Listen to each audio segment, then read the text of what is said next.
The Canadian government just locked in a tax break that promises to hand up to $50,000 directly back to citizens. This relief comes from Bill C-4, a piece of legislation that recently received Royal Assent, meaning it is officially the law of the land. But that massive pool of capital isn't for everyone. It is a highly targeted goods and services tax, or GST, rebate built exclusively for first-time homebuyers. GST is the standard 5% federal tax applied to goods and services across the country. You've likely seen the optimistic headlines making it sound like a guaranteed windfall. But if you're actively trying to enter the housing market, you have every right to be skeptical about whether you actually qualify for a single dollar of it. To figure out if this money is on the table for you, we have to look past the political messaging and run your specific situation through the strict eligibility requirements written into the law. The first unyielding condition of this rebate is that it strictly applies to newly built homes. If you are looking at an existing resale property, you are completely excluded. This creates a financial dilemma.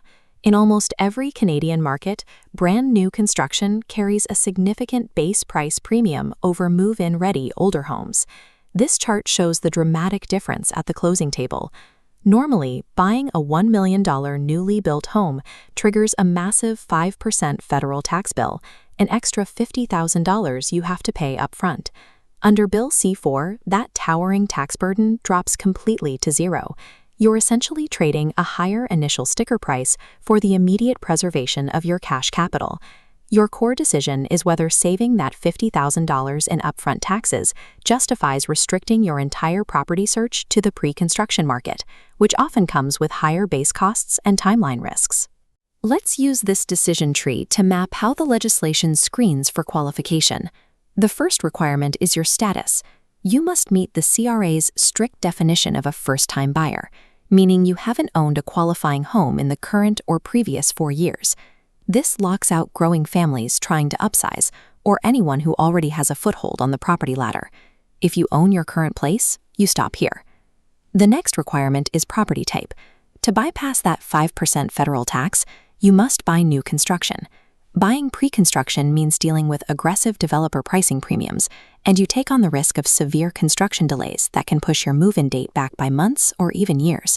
You might find a beautifully maintained house in an established neighborhood with mature trees and schools, but the law explicitly disqualifies the resale market from this rebate. To satisfy these conditions, you must prioritize your status as a beginner in the market and your willingness to wait for a builder over your immediate need for a home. This graph illustrates the crucial financial threshold of Bill C-4, the $1 million mark. If your purchase price is exactly $1 million or less, the legislation eliminates 100% of the GST. This is where buyers capture that heavily advertised maximum savings of $50,000. But finding a detached, newly built home for under $1 million in Canada's hyper-competitive urban housing markets is incredibly difficult. That forces many buyers into the secondary bracket, homes priced between $1 million and $1.5 million. As the purchase price climbs through this zone, the rebate proportionally decreases.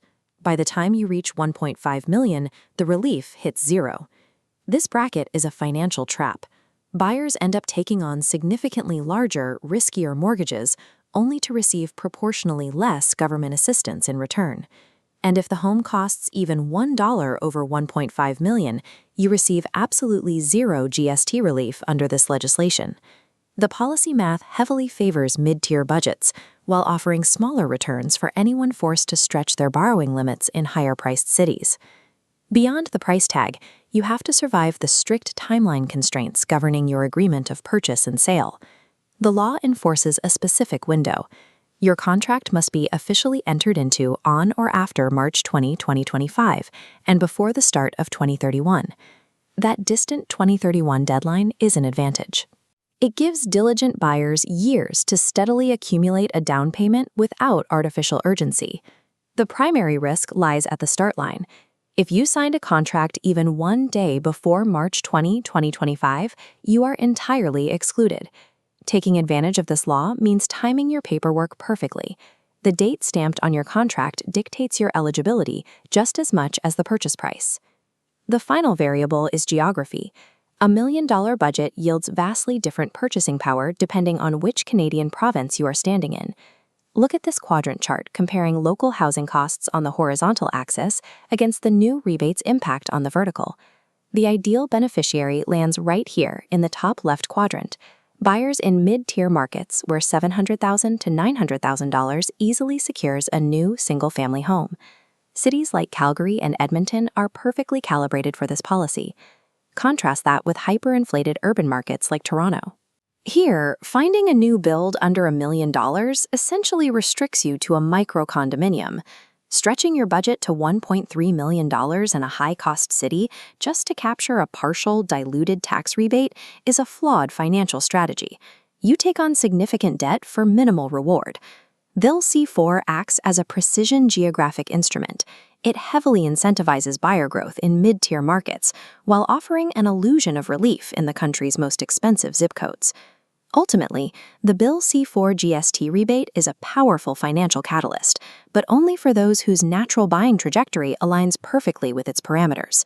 The mechanisms are legally in place, and the Canada Revenue Agency is actively processing these claims for eligible buyers right now. But you should never alter your actual life needs, like required square footage or target location, solely to qualify for a government incentive. Establish a rigid target budget and figure out exactly what type of property you actually need before you ever factor in potential tax savings. Never let the tax tail wag the real estate dog. Buy the right house for the reality of your life, not the promise of a rebate.